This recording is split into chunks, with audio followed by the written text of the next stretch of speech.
Sebenarnya di kesempatan sore hari ini dan kita akan berinteraktif dengan pendengarku karena ada beberapa pertanyaan yang masuk merespon dari apa yang Ibu sampaikan di kesempatan sore hari ini. Ada Bella yang ada di Bandung, Bu. Shalom Bandung. Ya. Bagaimana jika irinya itu adalah dalam hal rohani, Bu? Misal dalam hal berdoa, melayani dan pengurapan dan dipakai Tuhan, apakah diperbolehkan? Nah, kata iri ini kan bicara tentang hal kedagingan. Jadi nggak mungkin dapat disejajarkan dengan hal rohani. Contoh tadi saya katakan tadi, ada orang iri dalam pelayanan kok bisa, padahal sebenarnya nggak boleh. Tapi itu ada. Contoh tadi apa? Kok dia bisa ya, saya kok nggak bisa. Kok dia begitu ya, kok saya nggak bisa. Ini kan iri hati itu membandingkan diri sama orang lain. Lain kalau gini, oh Tuhan dia luar biasa, aku juga mau dikasih Tuhan. Nah itu lain cerita, sangat positif banget gitu. Kenapa kita mau orang itu dipakai, kita juga dipakai. Kita berdoa kepada Tuhan yang sama. Tuhan engkau rapi hambamu lebih lagi. Dan Tuhan tahu hati kita. Karena gini, iri hati itu selalu melekat dengan kedagingan. Jadi kalau saudara lihat orang bisa berdoa luar biasa berjam-jam, powerful, dan saudara berkata, oh Tuhan aku juga mau berkati hamba, itu bagus. Kita mau minta Tuhan untuk pertajamkan doa kita lebih lagi supaya kita dipakai sama seperti itu, bahkan mungkin lebih dari itu. Tapi kalau oh Tuhan Yesus, orang itu kok dia lebih banget sih, itu pura-pura aja, di rumah nggak kayak gitu kok. Itu kan ada unsur-unsur. Nah pokoknya iri hati itu hubungan dengan daging gitu ya, dan itu nggak benar dalam firman Allah. Dan kita harus pahami apa yang Tuhan inginkan adalah saudara bersyukur untuk apapun yang saudara miliki, dan jika saudara mau supaya Tuhan pakai lagi lebih, jaga hati, jangan sampai intinya ada iri hati. Itu dia. Ya, jadi nggak boleh dicampur adukan. Jangan campur adukan, gitu ya. Itu perbedaannya jauh sekali soalnya. Haleluya. Lalu ada juga Fanny yang ada di Batam, Bu. Shalom Batam. Yes. Ya, bagaimana jika saya iri dengan teman yang tidak jujur dan hidup semaunya sendiri tapi malah diberkati, sedang saya yang sungguh-sungguh dalam Tuhan kok tidak diberkati seperti teman saya tersebut. Nah, kita kan berarti sama ada unsur daging ya saudara ya. Saya mau katakan sekali lagi, Tuhan itu udah tahu masing-masing kita ini berkatnya macam-macam, beda-beda. Itu Tuhan sudah lebih tahu daripada kita. Makanya waktu orang itu diberkati, tanda kutip kita melihat itu, ya kita bersyukur, itu bagiannya dia gitu. Tapi kita jangan sampai kita tanda kutip mengingini sesuatu yang sama seperti dia, lalu kita akhirnya ada penilaian daging tadi. Aku kan melayani Tuhan sungguh-sungguh, berdoa sungguh-sungguh, dia nggak pernah berdoa kok ada. Nah ini saudara, berarti bukan orang itu yang harus kita urus, yang kita urus adalah kita. Karena hati kita yang mungkin lagi nggak benar. Makanya dalam Yakobus pasal 4, coba dibaca sekali lagi ya, ayat 1-2 dijelaskan begini.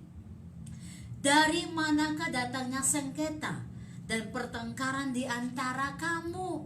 Bukankah datangnya dari hawa nafsumu yang saling berjuang di dalam tubuhmu? Kamu mengingini sesuatu, nah ini saudara ya, tetapi kamu tidak memperolehnya.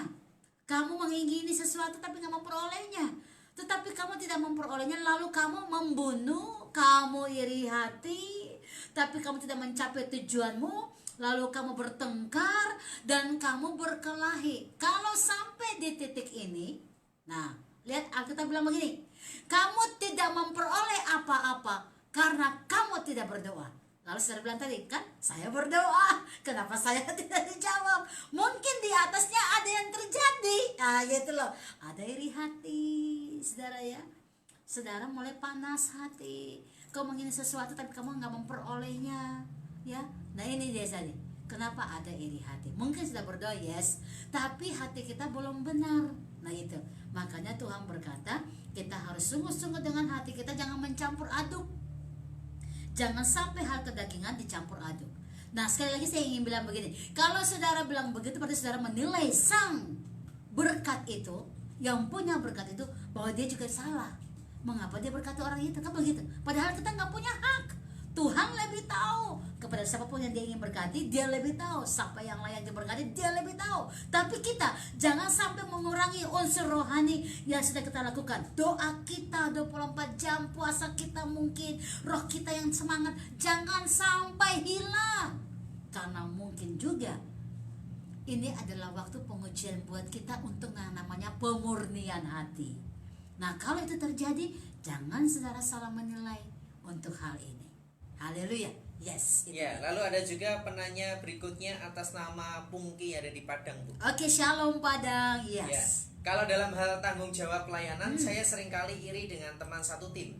Karena selalu teman saya ini yang dicari dan diberi kepercayaan lebih banyak daripada kami yang di dalam satu tim. Bagaimana supaya saya bisa punya respon yang benar dan tidak iri dengan teman saya? Haleluya. Pandang sama Tuhan. Kita ini kan sama-sama melayani Tuhan, ya kan? Jangan lihat yang tim pelayanan di altar dulu deh. Lihat mereka yang kerja ngepel di dalam rumah Tuhan, yang sapu halaman, yang ngelap kursi-kursi untuk ibadah. Bukankah mereka sama melayani Tuhan? Nah, saudara ya, yang pendoa syafaat di belakang layar nggak pernah tampil di depan. Bukankah mereka yang lebih hebat dalam pelayanan karena mereka berdoa supaya pelayanan kita diberkati? Artinya masing-masing bersyukur dengan kapasitas pelayanan yang Tuhan percayakan. Dan ingat, yang kita miliki atau Tuhan kasih kepercayaan ini, kita kembalikan semua kepada Tuhan yang kita layani, ya. Tukang sapu, dia sapu karena dia kembalikan pelayanan itu kepada Tuhan, ya. Yang berdoa syafaat dia kembalikan untuk Tuhan, yang song leader kembalikan untuk Tuhan, yang khotbah kembali, semua kita. Ingat, kita melayani Tuhan yang satu. Berarti hati kita nggak boleh menilai kok dia dikasih lebih daripada saya, karena Bapa lebih tahu dan semua ini adalah untuk kemuliaan nama Tuhan. Yang lebih baik adalah apa? Kalau engkau dikasih 1 talenta, maka kerjakanlah itu supaya dipercaya lagi. Haleluya. 2 kali dikasih 5, maka dipercayakan untuk apa? Saudara harus mengerjakan lebih dari itu lagi supaya ditambahkan lagi. Itu yang perlu kita lakukan. Tapi kalau bagian kita hanya 1, pastikan engkau mengerjakannya dengan rasa takut dan hormat kepada Bapa. Jangan menilai orang lain, karena Bapa sangat tahu kepada siapa dan untuk kapan kita akan diangkat. Haleluya. Yes. Baik, kita beri kembali sejenak Jujur Semuanya dan masih terbuka di line WhatsApp-nya sampai nanti pukul 6 sore. Silakan di 085311665300 di 085311665300.